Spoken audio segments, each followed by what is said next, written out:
morning, everybody. This is John Big Dog Wagner. This is the last video I'm gonna do for a little bit. I'm gonna take a break. Y'all see I got my weighted vest on today instead of the hoodie. I'll get to that in a little bit. Before I get started, in case y'all don't know, Iowa 80 up there in Iowa is a mess. I just finished watching a video dated December 13th / December 14th. December 14th, of course, is today. They got bad snow and ice. Freeway is shut down. Trucks are totaled.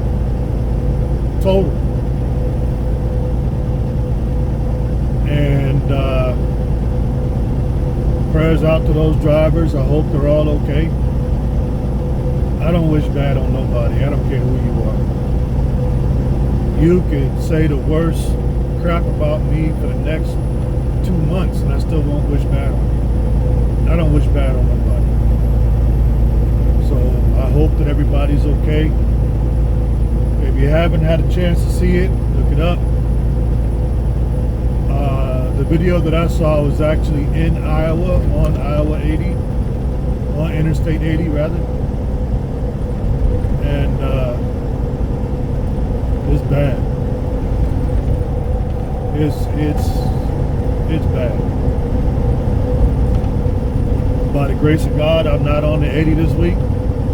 I've been on the 80 for the last 3-4 weeks.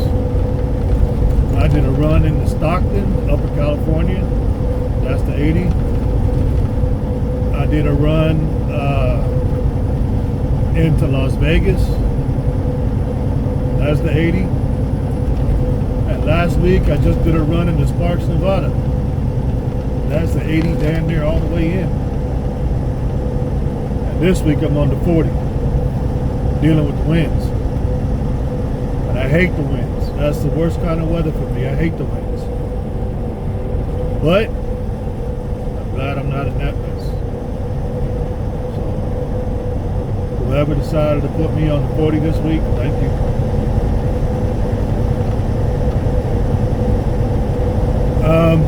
I've had a lot of people, the reason why I'm doing this video, I've had a lot of people ask me, how do I manage to stay so positive? How do I manage to keep that positive outlook? And the answer is simple. It's my choice.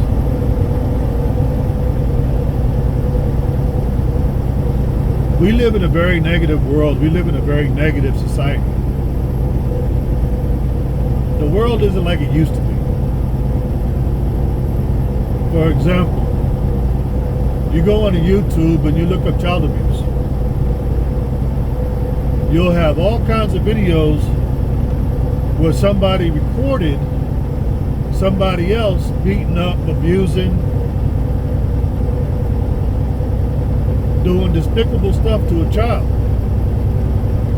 They're recording it. And then if you look in the comments, you'll see all kinds of bandwagon supporters talking about, oh yeah, that's terrible. That lady, that dude shouldn't be doing that, blah, blah, blah, blah, blah. And out of all them comments, you might find 1 or 2 people say, well, if you saw this, instead of recording it, why didn't you stop it?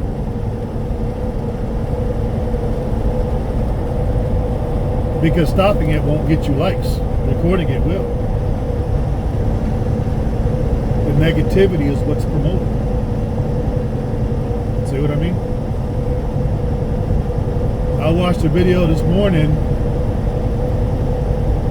African American male driving a Super Ego, laid back in his bed, gold teeth, talking about how Super Ego will only let him get loads until he pays for his truck. After his truck is covered, they cancel all his loads. On top of that, Super Ego has people that sneak out at night and make things go wrong with his truck. And you got all these comments supporting it. And finally you get one comment that says, really? So you honestly telling me that Super Ego has people that come out that follow you around just to break your truck?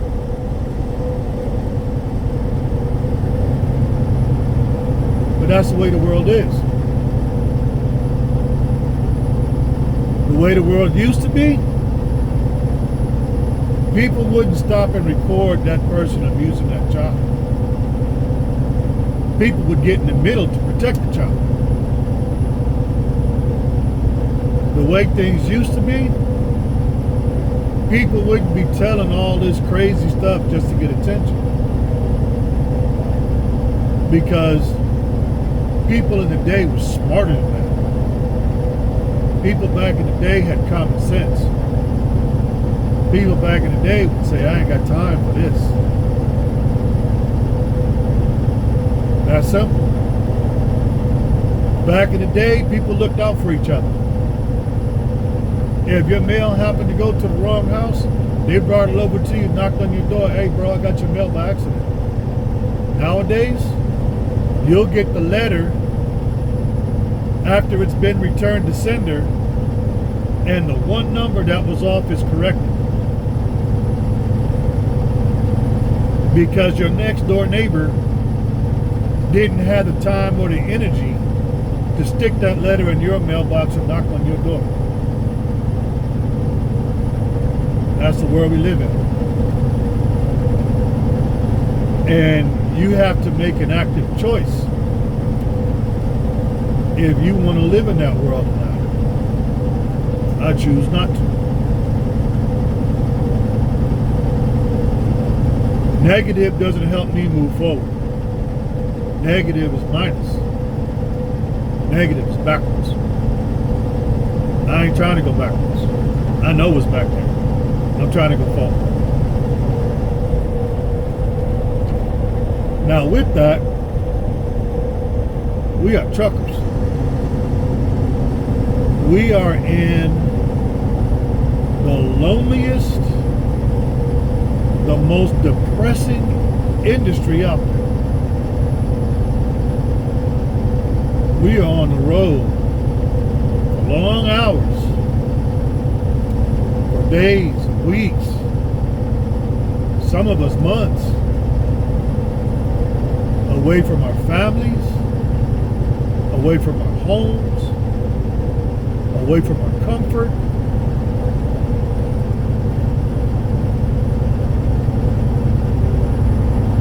And it's a very depressing industry. It's very hard to stay positive. If you think I'm lying, obesity is a sign of depression. Look at all them drivers out there that are overweight. And that's something that I actually know about. There was one time back in my life where I fell into a huge depression. And before I came out of it, I had 450 pounds. I talk to people about it, they're like, oh man, come on. I show them pictures, they're like, damn, you was huge. Yeah. So when I talk about that, it's from experience. I got up to 450 pounds before I finally woke up and realized what was going on.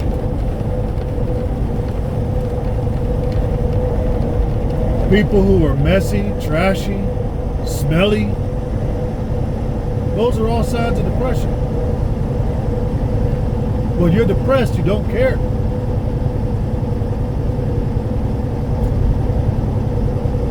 There's an association with depression and fast food for people who eat a lot of fast food. I read an article about it way back when. I forget how what exactly the correlation is. So I'm not going to tell you something that I don't know. All I know is that there is a correlation between fast food and depression. And at every truck stop, You got tons of fast food. You got Subways, McDonald's, Arby's, Carl Jr.'s, Hardee's. Some of them even got KFC. You got Cinnabon. You got pizzas. You got all kinds of stuff.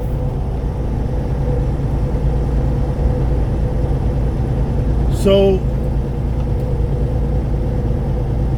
what makes me so special? Well, first off, special I'm not. Special I'm not. But knowing what it's like to be depressed, knowing how it can change you, knowing what it can do to you,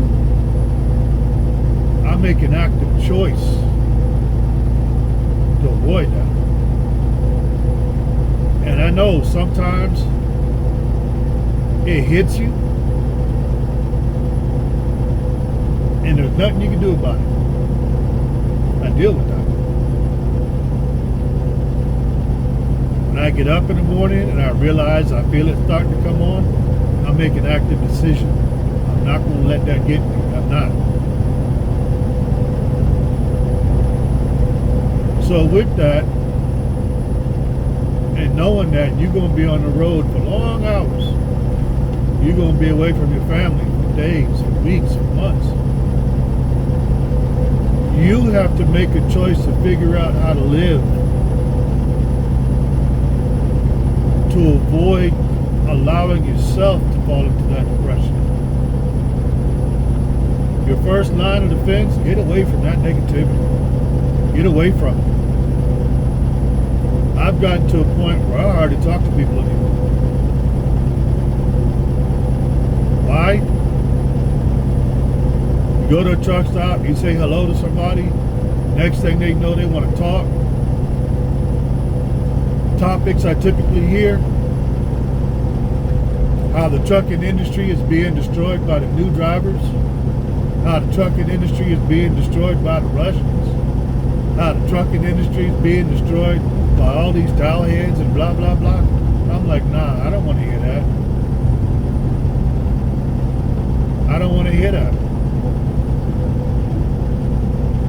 So I've gotten to the point where I just don't want to engage with people. If that's all you got to talk about, if that's the best you can do, I don't want to hear it.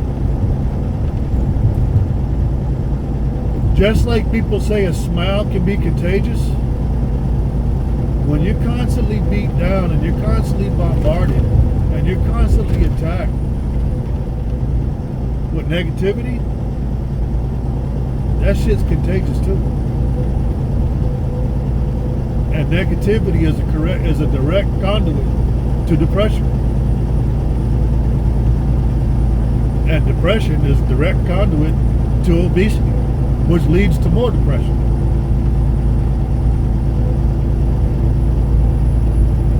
It's a choice. I choose not to be a part of that world. Now with that, what are some of the things I do to occupy myself, to occupy my time? I've got a TV with the sound bar. I've got my own Wi-Fi system in my truck. Got it through T-Mobile. With that, I got Netflix, I got Prime. Through Prime, I got Paramount, I got HBO, I got NFL, I got, so I can literally watch pretty much anything I want on my TV in my truck, just like I can do when I'm at home. I like to work out. I like to try to stay in shape. My biggest problem is my gut. I hate my gut. So at home, I got a full gym. I got the power tower, I got the bench press, I got the weights, I got all that stuff. Obviously a full gym won't fit in here. So in here, I've got my my power locks, my dumbbells. They go up to 90 pounds. They're adjustable. Power blocks. I got my power blocks. They're adjustable. They go up to 90 pounds. And with that, I'm able to do most exercises, most programs. I've got my weighted vest, and I've got my ankle weights, and I recently got me some good walking shoes, because with the walking shoes I had before, I got up to walking 7 miles and I was getting blood blisters. That ain't gonna work. So I got me some good walking shoes, so I walk. I do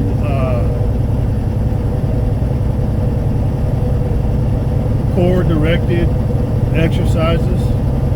Download them right there off of YouTube. I do things to keep myself energized, to keep myself motivated. I have a working refrigerator in my truck. I've got a microwave that's a air fryer and a conventional oven and stuff like that.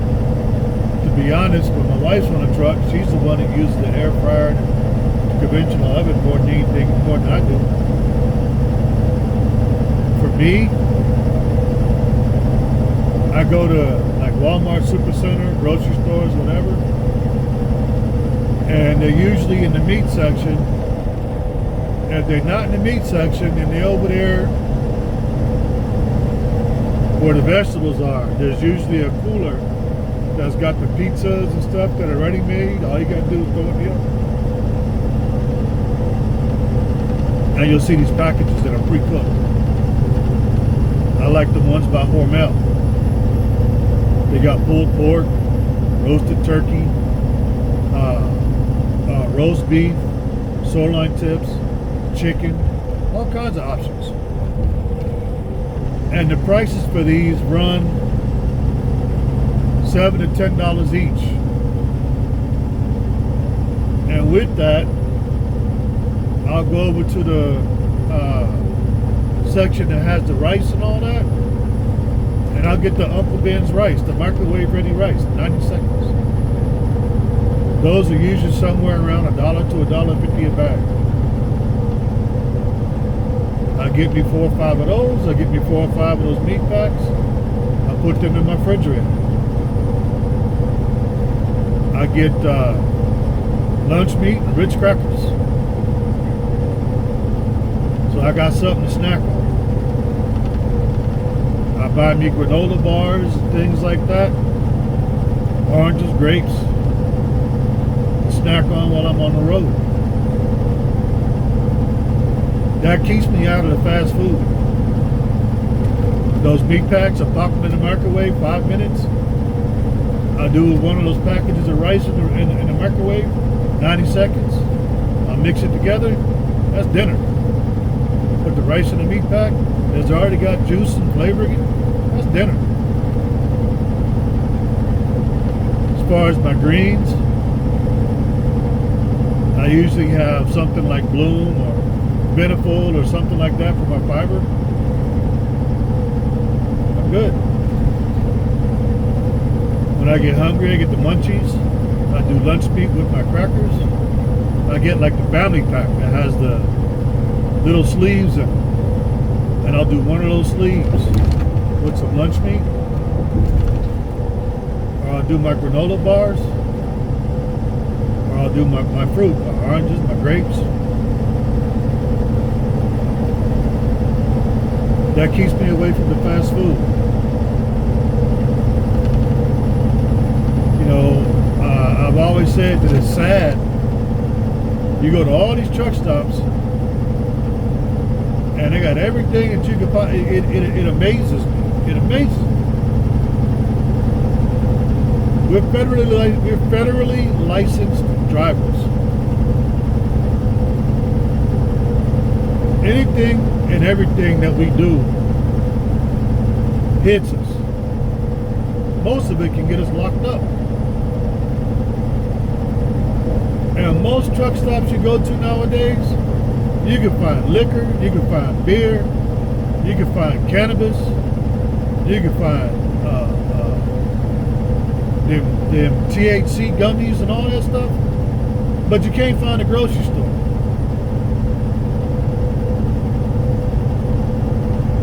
Make that make sense. You can find all the stuff you're not supposed to have, but you can't find what you should have. Make that make sense. But while you're on the road, you drive past grocery stores, Walmart supercenters, all that stuff. On my trucker path, it tells me which ones you can park at overnight, which ones you can only park at for shopping, and which ones you can't park at all. Well, in my route for that day, if the only one that's in the area is one that says you can't park there at all, I call the store.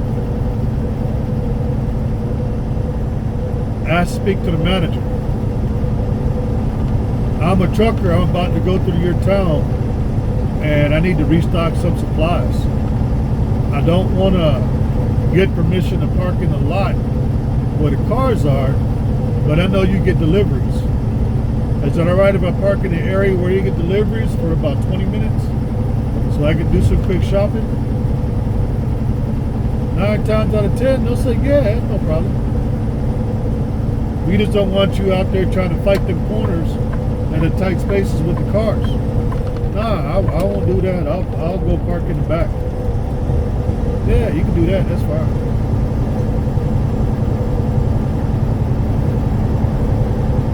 So, if you want to, there are ways that you can get what you need to eat healthy.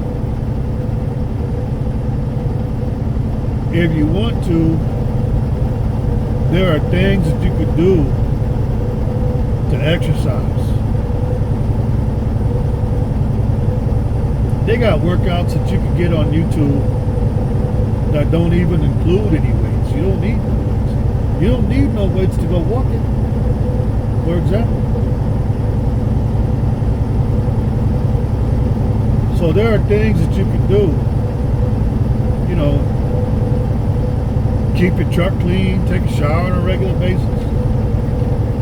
But you have to make a decision to clean your truck. You have to make a decision to go take a shower. You have to make a decision to stop at that grocery store. You have to make a decision to walk away from that negativity.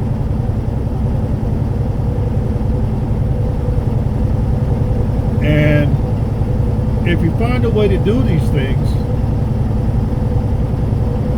you'll find that you will start to live a more positive life. You'll find that you don't feel like you have the weight of the world on your shoulders all the time. You know,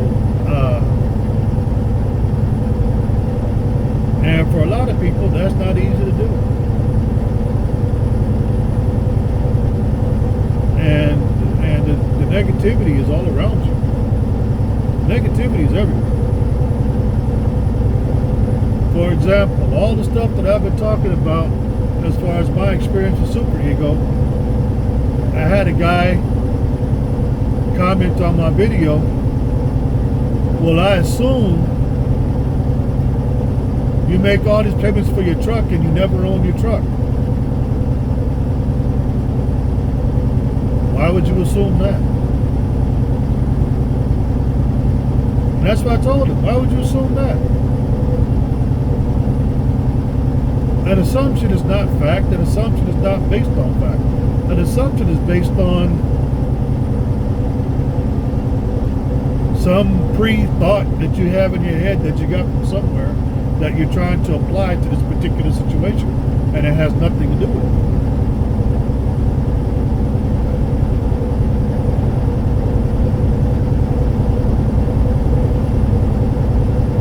So out of all the things that I've said, including when my 5-year contract is up and I own my truck, why would that be the assumption that you make on my video?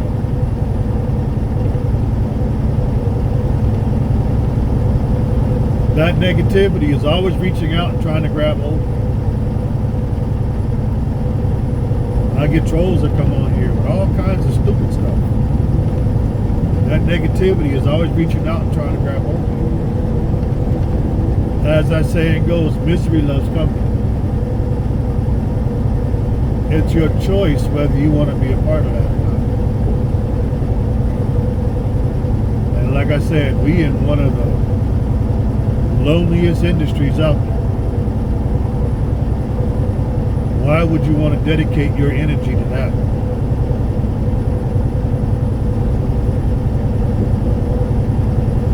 But again, I'm not here to tell anybody what to do. I'm telling you what I do. You ask me how do I keep a positive attitude? This is how.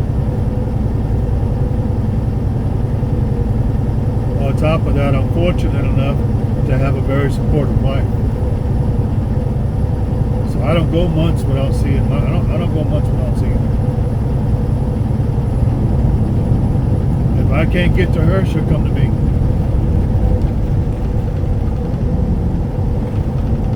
I'm very fortunate in that aspect. I know everybody's not that fortunate.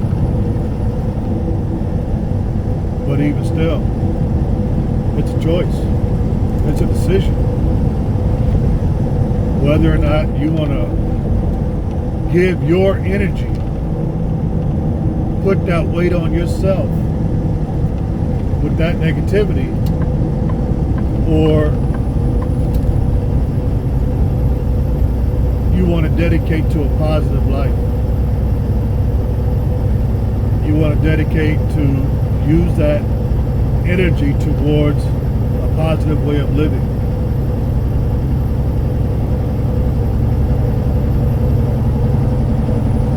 It's that simple. But as simple as it is, with today's society, is one of the hardest things to do. Because everywhere you go, you got negativity beating on your door. Especially in today's world. With all the entitlement that's out there, and everybody blaming everybody else, that negativity is everywhere. It is your choice whether you want to be a part of that or not. That negativity alone will send you into a depression. Anyway, that's how I stay positive. That's how I move forward. Like I said, I'm going to take a break from making videos for a little while. I'm still here. You want to comment, you want to email me, I'll still respond. I'm still here. I'm not going nowhere. If you're out there in the bad weather, be safe, be smart, slow down, and until next time.